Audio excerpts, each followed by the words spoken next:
Hi, John. We're all set, Steph. Yeah, we are. We're ready to go. This was a fun project. It was a great project, and it was very exciting to work on. Yeah.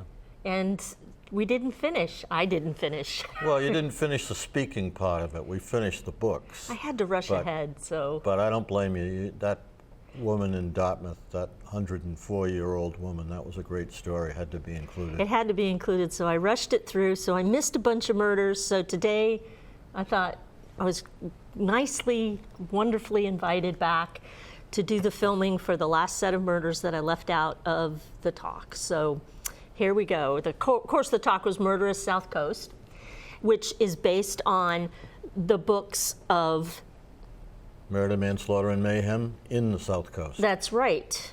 Written by that world-famous author, John B. Cummings, Jr. That's you. Oh, that's right. The author of many books.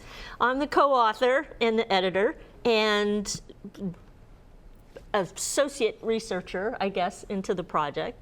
So these 3 books have been published. They're available for sale on Amazon and also at the Fall River Historical Society. They've got a fresh order in, so if you're interested, you can purchase them there.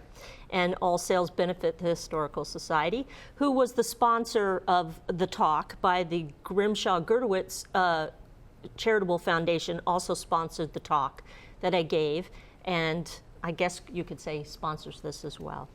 So what I stopped with was Mattapoisett. Now the Mattapoisett murders are quite interesting, and the first one is that I talk about in the talk was Helen Macomber Sherman Shaw. That's a name, isn't it? Helen Macomber. Oh. Sherman Shaw. There you go. You're not a Westporter yet. No, I'm not a Westporter yet. So Helen Macomber Sherman Shaw. She was 46 years old at the time of her death. This little picture is actually her grave. It's interestingly aged, I guess, with lichen. But her death occurred on November 21st, 1926. And the short story is that her husband shot, not Short's wife to death, sorry about that, husband Short's wife to death in their home in Mattapoisett, and then commits suicide. Her husband was James Ebenezer Norton Shaw. That's another mouthful. That's another mouthful. I think when people have long names like that, it means that they have wealth, doesn't it? Well, it means they want to have wealth. Okay. Well, Mrs. Catherine Sherman, the housekeeper at the Shaw home, said at 5 p.m. that she saw Mr. Shaw take a gun he had in the house and say that he was going to shoot a rat. Mrs. Sherman saw Mr. Shaw go into the upper part of the house, and in a few minutes, she said she heard the explosion of a gun. Mrs. Sherman hurried into the second story of the house where she saw Mr. Shaw standing in the middle of his wife's bedroom, and Mrs. Shaw was on the floor. "My God," exclaimed Mr. Shaw, "I've shot my wife. Go get the doctor." Mrs. Sherman ran downstairs to the telephone, and while she was calling up Dr. Tilden, she heard another explosion. And leaving the telephone, she ran upstairs again and found Mr. Shaw on the floor with blood streaming from a self-inflicted wound. He was dead before help could be summoned. Mrs. Shaw was born Helen Macomber Sherman on October 1880. Helen attended Brown University and graduated in 1902. James and Helen were married in 1900. James earned his law degree from Harvard in 1901, and they had no children. Mr. Shaw, this is the story of how this murder came to be, was the executor of the estate of George T. Russell, who died in Acushnet about 5 years previously. Russell left an estate of about $105,000, and bequests by will amounted to about $100,000. That was big-time money back then. I can imagine. In 1901, I would agree with that. Yep. The town of Acushnet and other beneficiaries were objecting to the allowance of the account. At the time the will was made, there were sufficient funds in the estate to meet all the bequests. Mr. Russell died shortly after making his will. A few days prior to his death, there was a withdrawal from the New Bedford Institution for Savings of more than $42,000. This was paid on orders signed by Mr. Russell, the decedent, The major share of the amount withdrawn going to Mrs. Rebecca Holmes and a smaller amount to Mr. Shaw, the pictured here, the subject of this discussion. Mrs. Holmes and Mr. Shaw were named executors of the will. It was their account that was being contested by the beneficiaries.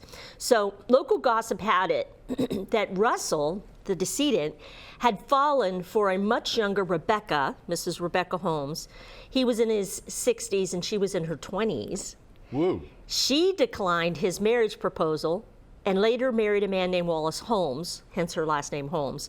When she became pregnant, Russell supposedly offered her $40,000 to be able to name the child after him, which she accepted. Who wouldn't, correct? Sure, why not? Unfortunately, the boy child died, as did Russell soon following. The medical examiner described it as mere coincidence of the fact that the shocking shooting occurred on the eve of the probate hearing, in which Shaw would have been questioned as to his conduct in connection with the will in which he was the executor. Dr. Raymond Baxter, who performed the autopsies, announced that he would report an accidental shooting and suicide. Mrs. Shaw was shot and killed by her husband, who explained that he had taken his shotgun to kill the rat, and while a physician was being summoned, he had turned the weapon on himself when he realized what a horrible thing he had done. At the inquest, which was held in January of 27, it was determined that Shaw had deliberately shot his wife and then committed suicide. Judge Nathan Washburn based his findings on the fact that Shaw was hopelessly entangled financially and facing a situation damaging to his reputation as a lawyer. That Mrs. Shaw would have been drawn into the matter as an endorser of certain notes, and that the shotgun used had been tested by an expert and found to be impossible of an accidental discharge. This is something you brought up to me when I was studying the case, and we were studying the case. It was thought by some that Mr. Shaw said when he was going upstairs to shoot a rat, that Must have been his wife. he was talking about his wife. Sure. Because she was going to reveal the next day details of his questionable probate issue on Monday. So She was a big rat. she was his rat. Right. And when he said, I'm going to go upstairs and shoot a rat, he went upstairs and he shot a rat. So that's the story of Mr. Shaw. It's a murder-suicide in Mattapoisett. People of Mattapoisett must have been outraged at the time that all took place. That house is still there and I was know for it is, sale yeah. recently. It's quite a beautiful house, but I wonder if the realtor tells people that there was a murder-suicide there. Don't they have to? I don't know about that anymore, but it might be part of the due diligence on the part of the buyer. I would think. Maybe so. It's at But least how the many title. years before? I mean, it's 100 years ago. It was over 100 So, years ago, yeah. Well, I'm not saying it's haunted or anything. I'm just saying that it's kind of creepy to know that somebody killed their wife and then themselves in the house that you own With a shotgun, with too, a shotgun, which would have been instead of a 22. exactly. This story is very sad and has no known reason why. It's another murder-suicide, but in this case, in 1931, a mother drowned 2 of her 3 children in Buzzards Bay and then committed suicide in Mattapoisett. Her children were 6 and 3 years old. Her name was Abilene Hopewell Allanson. She was 33.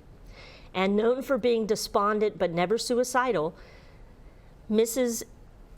William Chester Allanson, another multiple named person, right? Yep.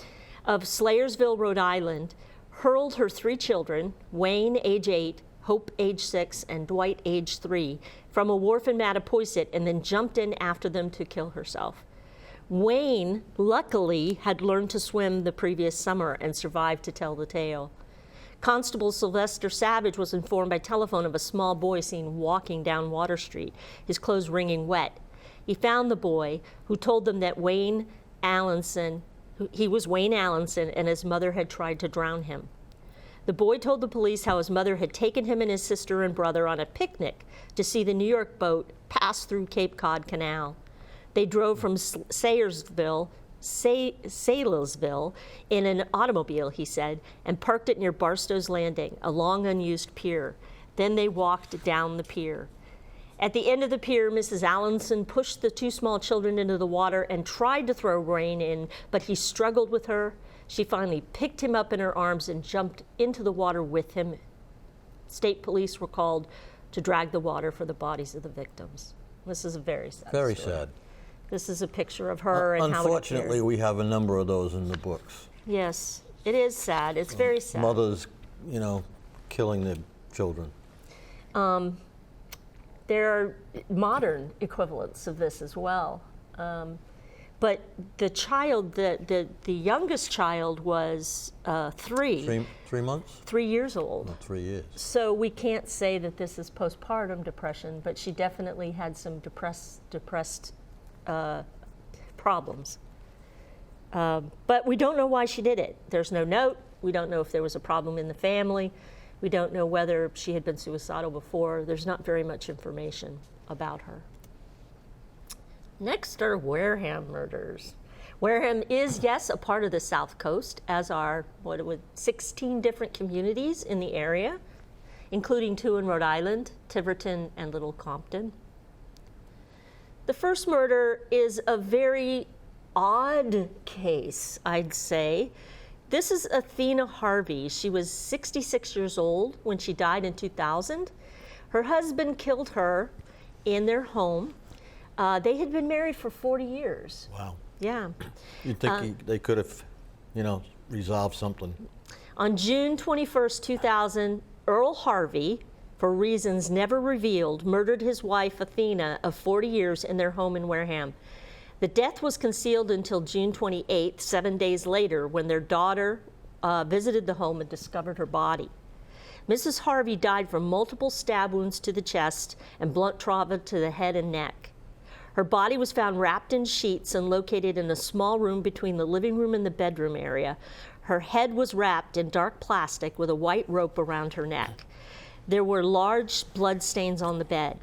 With no signs of a forced entry or robbery of the property of her jewelry, police believed that the husband was a suspect and a warrant was issued.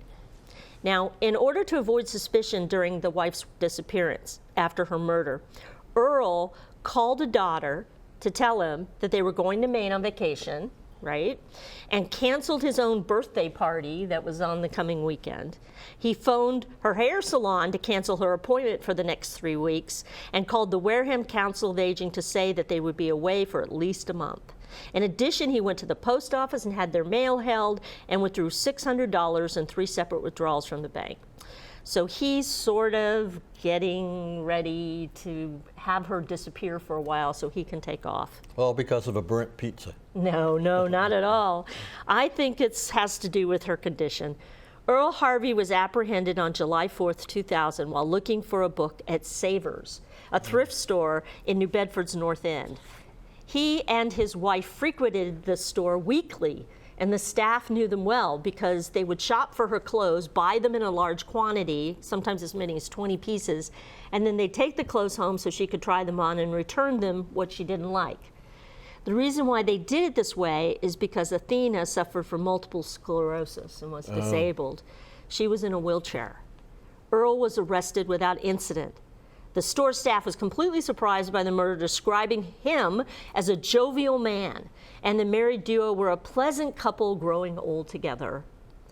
On March 25th, 2002, which is 2 years later, while awaiting trial in Jamaica Plain, where he had been a patient since January, Harvey passed away from natural causes. His health issues include diabetes, glaucoma, and heart problems. But this is a picture of him at his arraignment. So it was a very sad story. He probably wanted to save her from any more pain. You think? Yeah, well, she had MS. Yeah, but wouldn't you kill someone with an overdose of pills instead of blunt force trauma to the head and beating her up and wrapping her head in plastic? I would think, but It's quite a violent death. Yeah, it is. I mean, there's other ways to kill someone gracefully. He doesn't look very happy in that picture either. No, I don't think he's well. I don't think he's a well man. It sounds like taking care of a wife with multiple sclerosis for 40 years, he just snapped in some way. Yep. So sad. But he's no longer here, and it wasn't a murder-suicide. He just died before his trial. Oh, New Bedford. Oh, the New murders. Beige. The murders in New Bedford New could Beige. fill a book all by themselves. All different kinds of murders, of course. A lot in the third volume of the book of Murder, Manslaughter, and Mayhem on the Southcoast involved gangland killings in New Bedford. There was a rash of them in the 1990s and 2000s. And the problem with these crimes is most of them were unsolved because either the person who they thought did it was killed before they could arrest them, but in addition, there was a cult of silence because people were afraid that they would get killed if they ratted out anybody who they knew had done the murder. So nobody was talking to the police. There was all this drug culture. It was a drug gang culture. Territorial too, oddly. Yep. Yes. So I have a few New Bedford murders, not necessarily connected with the gangland killings, which are mostly detailed in Volume 3. The first murder is of a man named Marvin Morgan. He was 18 years old. He died on August 8, 1972. It was the shooting death outside this club, the West End Social Club in New Bedford. The accused was a man named Frank Parkey Grace, who was 24, and Ross Grace, his brother, who was 20.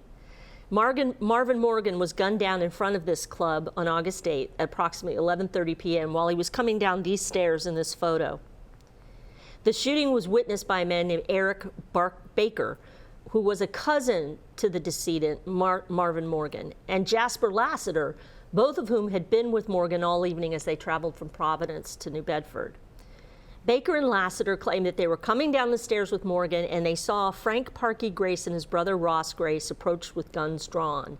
The men forced them up against the wall, and after accusing Morgan of ripping them off, Baker and Lassiter said that Frank Grace shot Morgan in the chest.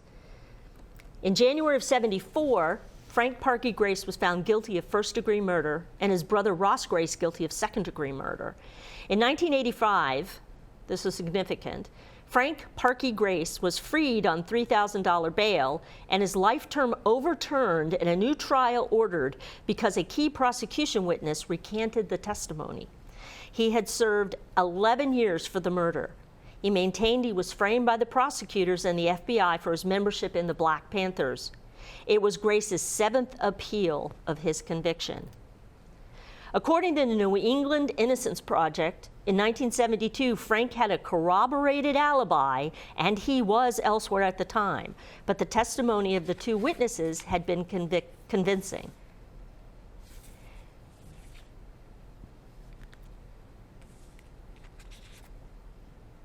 On behalf of the prisoners' rights, Frankie Parker Grace later was released, found not guilty, and became a minister to prisoners in prison.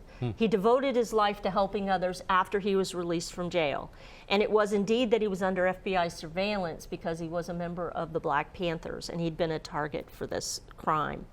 He died on October 22, 2001, at the West Roxbury Veterans Hospital after a long illness. This is a photo that I found on his Facebook page. His daughter posted underneath it that it's her favorite picture of her father. That is a pretty good picture of him. Yeah. I mean, I don't know what he looked like, but that's a nice picture. He was framed. Turns out that his brother had done the shooting, Ross Grace, and Ross Grace admitted to it later. And he thought that because Frank Parkey had a alibi, then they could both get off. Yep. Because he had a real alibi and Ross didn't. So since they charged the wrong guy, he was banking on the fact that they wouldn't be prosecuted. But there were people who lied and said it was him, and it wasn't him. He was nowhere around this situation. So Ross admitted he was the shooter, after all. Witnesses came forward to say that they had wrongly identified Parkey, and they knew who he was, and they said he was there, but he wasn't. They had a change of heart. Probably also was a good thing. The Innocence Project only takes on cases where they have a very good chance of succeeding. Right. Yes. The big case, of course, that hit New Bedford was known as the Highway Murders. 9 different women bodies were found between 1988 and 1989, murdered along the sides of the highways in the South Coast, making this the largest serial killing in New England to date. 2 additional missing women were never found, but are considered victims of the same killer.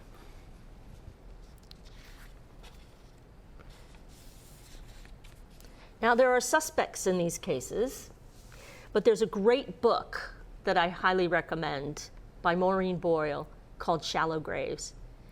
This book, she's a crime reporter for the New Bedford Standard Times, and she does a marvelous job of detailing the crimes, talking to the victims' families and their children that are still alive, and trying to not to try to figure out the crime and who did it, but to set the stage for what was going on during that period of time. She's not trying to solve the case at all, but it's an excellent examination of the murders, New Bedford highway murders. So we have a couple of suspects that are in this book and also outside of this book. The first suspect was Anthony DeGrazia. He was born in 1962. He committed suicide with an overdose of antidepressants on July 27, 1991. DeGrazia was charged with 4 counts of rape, 6 counts of assault and battery, and 1 count of assault with intent to rape. There was no evidence supporting any of the allegations against him, and he was released on bail in January of 1990. He bore a resemblance to another man who had been released on a work furlough from Bridgewater State Prison, a man who was considered sexually dangerous. They both had flat noses, and you'll notice his nose here. Looks like a prize fighter. He does look like a prize fighter. Second, and probably most famous suspect was Attorney Kenneth Pont. Pont. He was born in 1949. The only person ever charged with the crimes. He was a known drug user and represented 4 of the women who were later killed. He was an attorney in New Bedford and was indicted in 1989 to beating the death of one of the victims, but the case was dropped 11 months later for lack of evidence.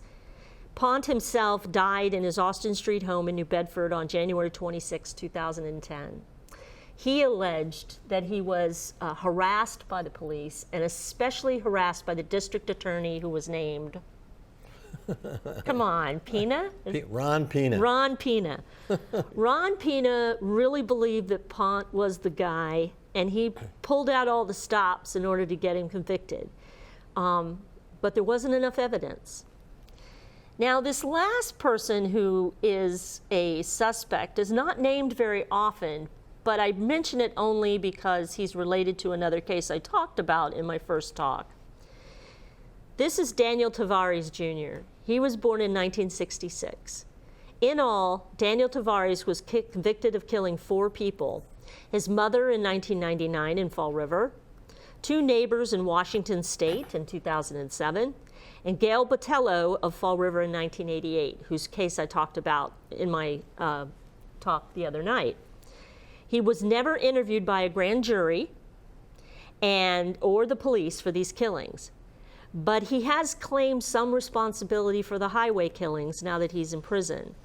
And he's a very long shot suspect, but the only one of this group that is alive. The thing about Tavares, he's one of those killers that likes to take credit for the stuff he did. He never takes credit for the stuff he didn't do. So it's interesting to me that he is now making noises while he's in prison that he had some involvement in the highway killings.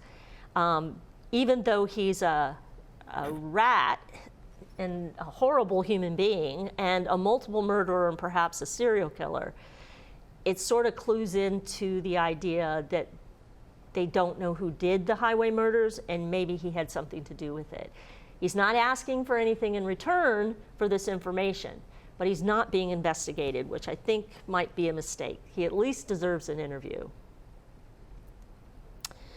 The first body of this 9 turned up in July of 1988, about 30 feet from the road on northbound Route 140 in Freetown.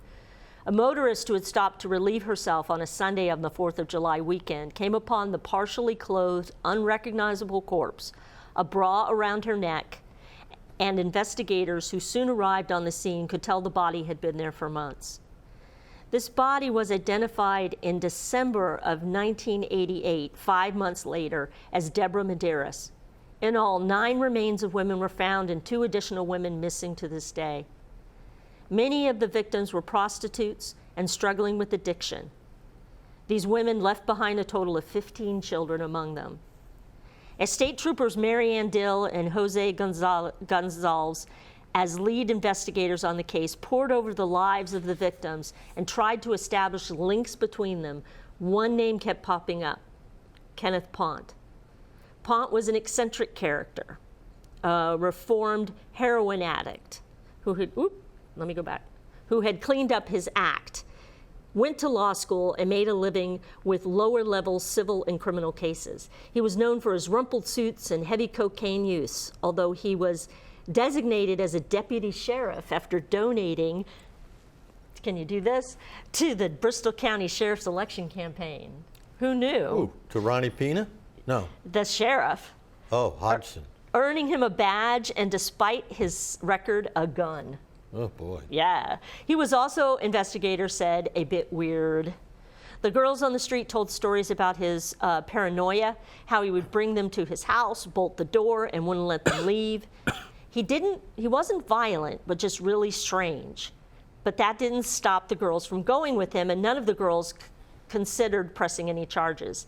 He did, after all, give them Coke, not Coca-Cola. Right. I'm talking cocaine. Cocaine. And didn't seem interested in sex. In October of '98, Pont moved from New Bedford to Florida and denied any involvement in the killings.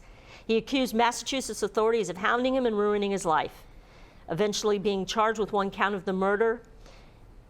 And Maureen Boyle says there wasn't enough evidence to convict. There was no smoking gun. They had no eyewitness to any of the murders. They had nothing to link Kenny directly with any of these killings. Pont's murder charge was dropped on July 29, 1991, after a new district attorney was elected. Pena? After Pena was not elected anymore. Right. He was thrown out of office by an election. And a special prosecutor was brought in who reviewed the evidence and decided there was nothing tying Pont to the murder or to disposing of the body that he was accused of killing. He felt that the case, if the case did go to trial, a judge would throw it out. Now, there were other suspects. Tony DeGrazia, he emerged as a possible suspect. And he was eventually released on bail, hired a lawyer, and started a stone business and got surgery to repair that nose, and was living in the rectory of his church. But there was a year after being released, he was again identified in an attack on a prostitute, allegedly trying to strangle her in his truck. He evaded arrest before turning himself in, was arraigned on charges of attempted murder and assault with intent to murder, but he killed himself in July of '91, and months later the charges were dropped because he was dead. This case remains unsolved. There's a little film that I wanted to include in my talk because there is a movie coming out about the murders.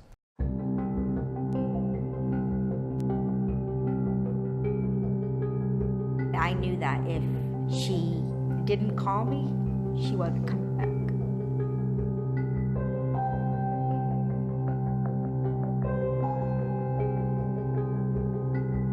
It was 4th of July weekend.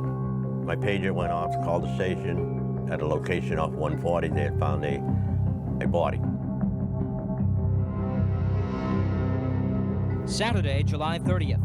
The remains of a body were found in a wooded area off Route 195 in Dartmouth. A state highway crew was picking up trash along the ramping system, and they came upon the skeletal remains of a woman's body.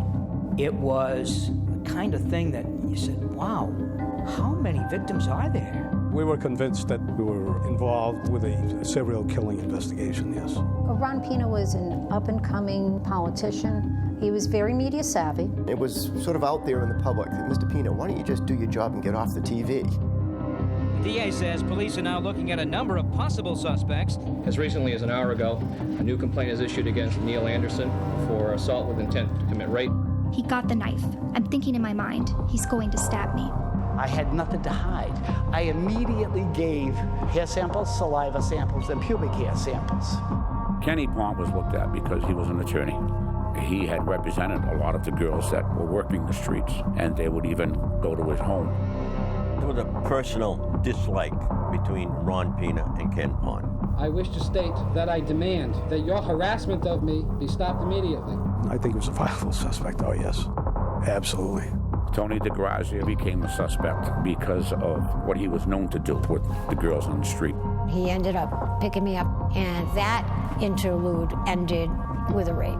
I thought that Tony DeGrazia was the serial killer. I believe it to this day. I think he was the man. James Baker was a truck driver. I had a prostitute staying over at my apartment. She had said that he would pick them up and then he'd want them to perform and then he'd beat them up, and she thought he was the killer. None of us had ever worked a serial killer.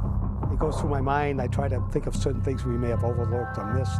These investigators had no knowledge whatsoever about catching a serial murderer. It is a case that will haunt you. And it still haunts a lot of people.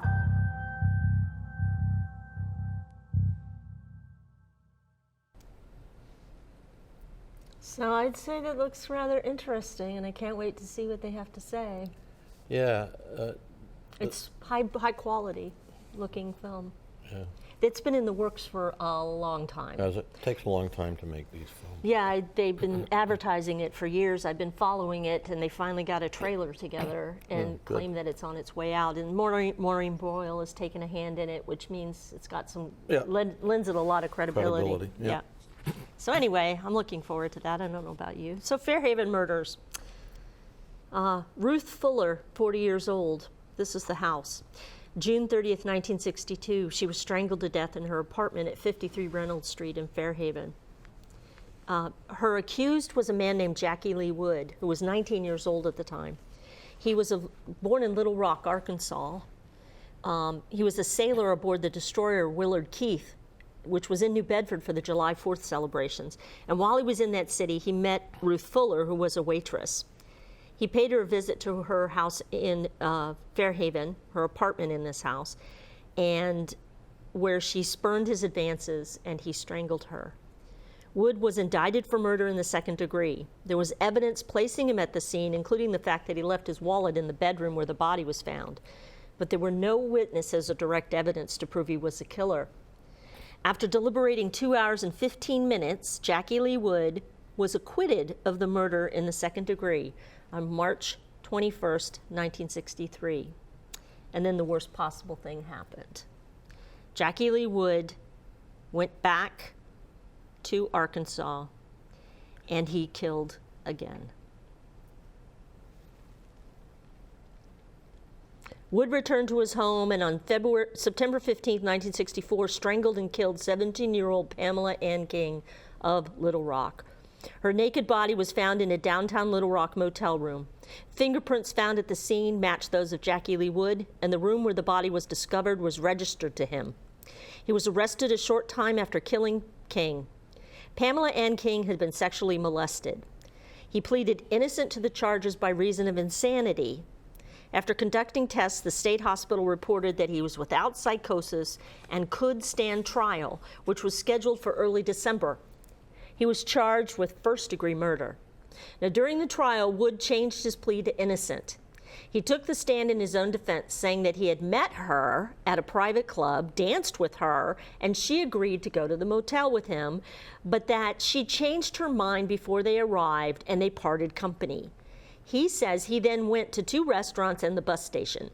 When he returned, he found her dead.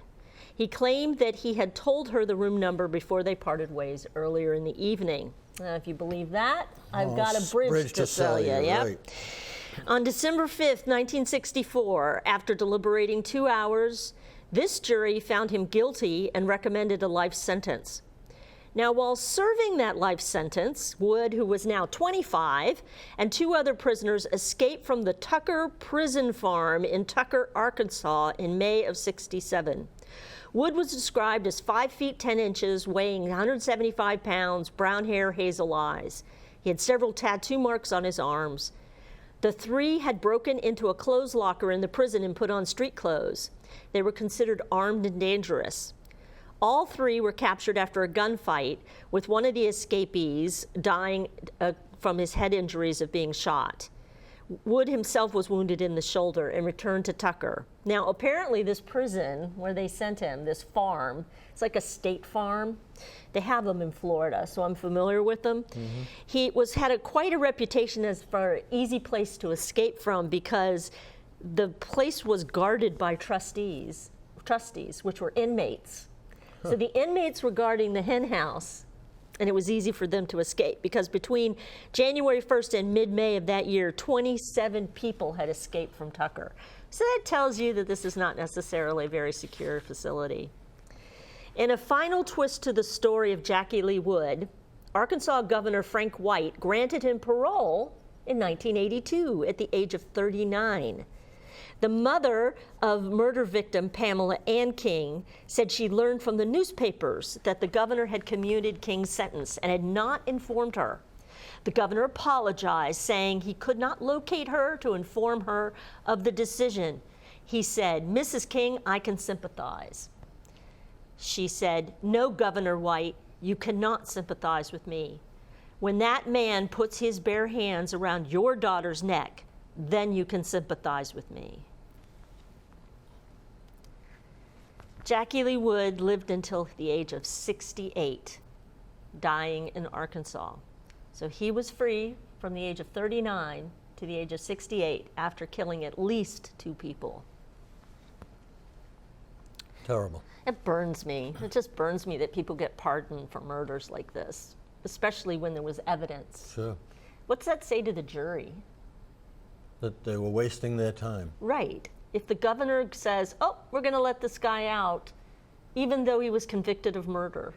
Massachusetts has a history of that, too. Massachusetts had a history of pardoning people on Thanksgiving. Yep. Murderers, not drug dealers or drug users or robbers, but murderers. Yep. That was their plan until it sparked this huge outrage. This is a story that is in the news today and will be in the news tomorrow. This is a story of a boy named, a man, 18 years old, Conrad Roy. And on July 12th, 2014, he committed suicide.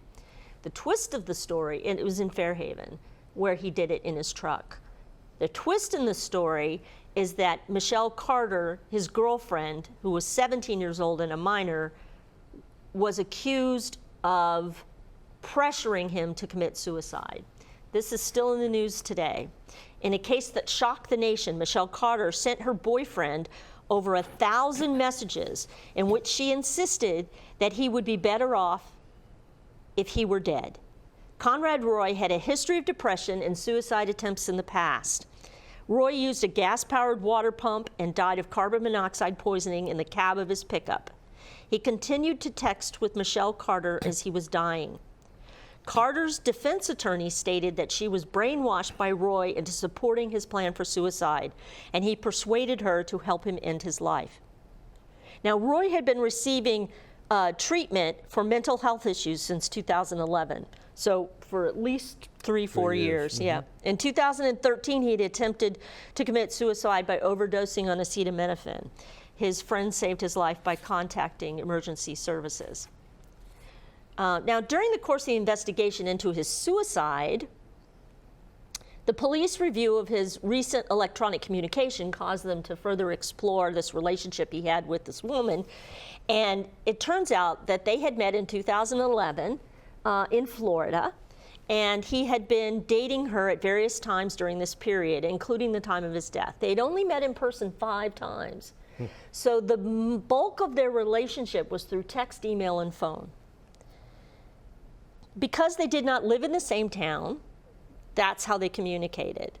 She lived in, I can't remember the town, but it's nearby. The grand jury heard testimony and were presented with transcripts concerning the content of those text messages in the minutes, days, weeks, and months leading up to this suicide. The messages revealed that Carter was aware of his history of mental illness and of his previous suicide attempt, and that much of the communication between them focused on suicide. Specifically, Michelle Carter encouraged him to kill himself, instructed him as to when and to how he should kill himself, and assuaged his concerns over killing himself, and chastised him when he delayed doing so. The theme of the text messages can be summed up with the phrase used by Carter 4 times, "You just have to do it." Now, cellular phone records that were presented to the grand jury revealed that they had also had 2 cell phone conversations at the time during which the police believed the victim was in his truck committing suicide. The content of the messages is not available because it's not recorded, so we don't know what they said to one another. But Carter, who actually had a history of lying to her friends about what was going on in her life, actually said that she told her friend that in one of these telephone calls that she told him that when he got out of the truck that he needed to get back in the truck and finish the job. But that's a verbal communication she claimed she had with Roy. Michelle Carter was charged with involuntary manslaughter and encouraging Conrad Roy to commit suicide. She was sentenced to 2.5 years in prison, but 15 months of her sentence was suspended while she appealed her conviction. Now, she appealed her conviction in 2016 on the basis that the grand jury erred in returning an indictment of involuntary manslaughter. The appeals court disagreed and the conviction was upheld. However, there is now currently online an HBO 2-part documentary about the case that if you're interested in what happened, you really have to see it. The first part of it is about him and the case for the prosecution. The second episode is the case for the defense, and you get a completely different view of what was going on than what you read in the newspapers. So they're appealing now her conviction to the Supreme Court, and there's a short film of this HBO documentary that I'll play. It's a tiny little trailer. It's called I Love You, Now Die.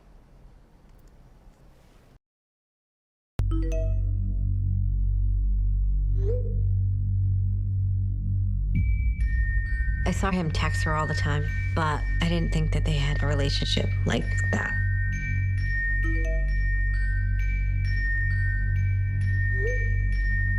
It's sort of impossible to understand what happened because it's so far from, acceptable human behavior.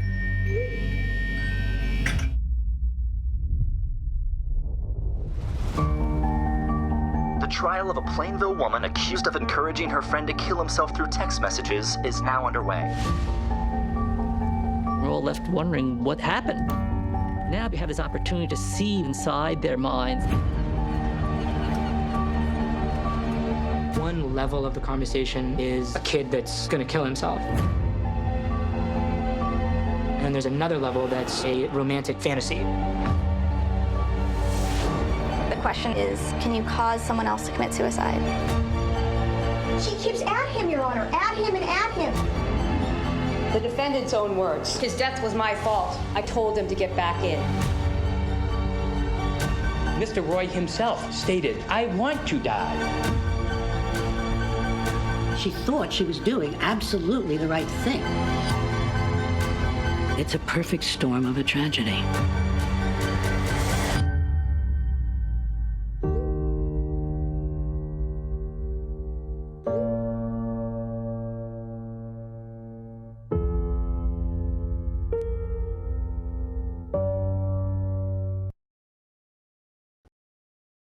Like I said, I've seen this film and the 2 parts, and it has put me in a different frame of mind about this killing. There's much more to the story than what people think.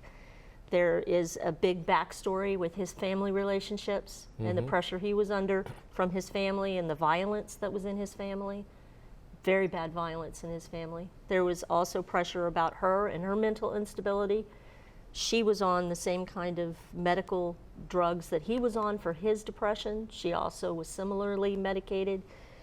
It was a perfect storm of a bad situation, and he was relentless in his determination to commit suicide. And he was an adult. So we'll see what the Supreme Court has to say. Very sad. It's very sad. Very sad for all involved. I get a lot of requests for the next murder, actually, online. And one woman came up to me afterwards and said, "You didn't talk about Verna Russell." And I was like, "Well, Pinky Hathaway." And I was like, well, I had to kind of flip through that pretty quick but here we are. There's Verna. There's Verna Russell. She was only 22 years old, and in March 23rd of 1931, she was murdered by strangulation, and her body was found in Woodward Lane off 270 Stafford Road in Tiverton, Rhode Island. Now, Verna Russell was a student nurse at Truesdale Hospital in Fall River, Massachusetts. The accused, Elliot Randall Pinky Hathaway, Pinky, he's known by, was 28, and the son of State Representative Lewis Hathaway, and he was described as a ladies' man, a womanizer, I like this one, a drugstore cowboy, the chic with a bottle of gin in his raccoon coat pocket, as well as a great basketball player for Durfee. Yeah, apparently he was. Yeah. Vernon Galvin, a friend of Elliot Hathaway's, notified the Fall River police that Verna Russell had been killed, and Hathaway had called at his home about midnight and told him that he'd been riding with Russell when two men armed with pistols ordered them to beat it and then attacked her. Hathaway then said he was going to get out of here and left, according to Galvin's story to the police. A warrant was issued for Hathaway's arrest as the medical examiner determined that she had not been the victim of criminal assault, but had been strangled. Hathaway gave himself up at the Hickson Hotel in North Attleboro and was arraigned in the Newport District Court on first-degree murder. His car was discovered abandoned, sans slipcovers, on Beacon Hill in Boston, near the home of his uncle, on March 24th. The medical examiner determined that condition of Russell's body included contusions to the face, discolorations of the neck, and a missing upper right lateral incisor. He also discovered some silver from a tooth in the fringe of the esophagus. It became Hathaway's defense that the tooth had caused Russell to choke to death instead of her being the victim of strangulation. This is a photograph of Miss Russell on Digital Commonwealth, and you'll notice her tooth is broken. The medical experts disagree, saying the strangulation came from human hands and it wasn't because she choked to death on her tooth. There had been no sexual assault. This is a crime scene photograph of where she was found. Galvin later testified that Hathaway told him he had struck Russell in a rage during an argument after she told Hathaway she was engaged. The second story was told to Galvin the night of the killing, when Hathaway drove him to the scene of the crime and pointed the body out to him. Hathaway testified that Verna Russell died in his arms while they were engaged in a petting party and drinking gin. He did not know what happened. He had handed her the bottle of gin and a bottle of ginger ale, and they were drinking it, and he heard the bottle fall to the floor in which they were parked. He then heard her choking and gurgling and saw her clutch her throat with both hands. She fell over. He supported her with his arms, fanned her with his hat, and tried other methods of resuscitation in vain. "I could not understand it," he said. "I thought she had passed out from drinking alcohol." He said he took the nurse from the rear of his automobile because he thought the air might revive her. Hathaway then testified that he got out of the car and walked 5 feet with her. She seemed very heavy. "I saw some grass and put her on it." He tried working her arms. He said he had seen it done in a football field. He felt her heart, found no beating, tried the pulse, there was no pulse, and he worked on her for 10 minutes, not feeling sure that she was alive or dead. He then thought probably it was the effect of the alcohol that she had taken. He started away, went as far as Stafford Road, stopped, walked back, then tried to revive her. And this is all his testimony saying what happened to him. She seemed dead. He sat down, he said, for 20 minutes, and then he drove to Galvin's home, went in, told him to get his mother, and said that the girl passed out, come back with me. Then he started away. He halted the car on the main road, he said, and returned to try to aid her. So he's got this story where he's keep trying to go back and save her and keeps trying to go back and save her, but there's no evidence of any of this. He denies telling Galvin that they had an argument and that there were robbers that took them out there and tried to assault them. So Pinky Hathaway was tried for her murder, and it took the jury only 7 minutes to vote Pinky Hathaway guilty, of murder in the first degree. They said that they believed Hathaway was in the process of attempting rape when she refused, and he snapped. He was given the mandatory life sentence for first-degree strangulation murder and sent to Howard Prison in Cranston, Rhode Island to serve his sentence. In 1952, after 21 years in prison, he was denied parole, but a year later, parole was granted, with the understanding that he lived in another state other than Rhode Island or Massachusetts. Hathaway had asked to return to his aged mother. He moved to New Orleans, where he, for the next 24 years, worked in the oil business. He moved back to Fall River to care for his twin brother, Alden. And he lived in the family home at 32 June Street near the YMCA, where he remained until his death at the age of 81 in 1984. Now, you tell me it was really important that they determined that she died in Rhode Island instead of Massachusetts. Why is that, John? Well, that's because Rhode Island did not have the death penalty. So if she was killed in Massachusetts and dumped in Rhode Island, he could have been electrocuted in the chair if he'd been found guilty. If he'd been guilty of first-degree murder, which he was found guilty of first-degree murder. This is the site where the body was found. It's off Stafford Road. The lane is still there. Pinky then went to live at the YMCA after his brother died. He sold the house on June Street and lived in the YMCA when the YMCA had rooms for, basically it was aged men. Mm-hmm. And Pinky lived in the Y. So I had people who were friendly with him who worked in the Y and said he was a wonderful man. He didn't kill again, apparently, right? No, I think there was a mistake there. I think that she might have died from, she choked for sure, but did she choke of, was it oral sex maybe that? Yes, who knows? There was, when we presented this in Somerset, this story, there was a police officer in the audience who said there was more to the story than we knew, but he didn't feel like he could say. It's not that it's a secret, but it made it sound like there was some sexual overtones in this case that were unpleasant, that he didn't feel like speaking out loud in front of a woman. That's my understanding of it. That if it was just... Well, I didn't just speak in front of a woman. Excuse me, I spoke in front of you. I shouldn't have said it in front of you, but... No, I didn't mean that. I just meant he didn't want to go into detail. Yeah, well, I went into some detail in front of the world here. That's fine. So, okay. No, I still love you, John. I still love you, John. So that was what was left out of Murderous, Southcoast, 1926 to 2016, 190 years of murder, manslaughter, and mayhem. Closing thoughts? It's a sad period of time, but I don't think we're any worse off in the South Coast than other sections of the Commonwealth or other sections of the state of Rhode Island either. It's just very sad that when you put all this together in this form of books, it seems like it goes on forever, and it does go on forever, but it's similar to what it would go on if it was around Boston. My God, with the slayings in Boston that occurred in the same time frames. And the mob in Boston and Providence. So different kinds of murders, but I think we discovered that people kill for any reason at all. Yep.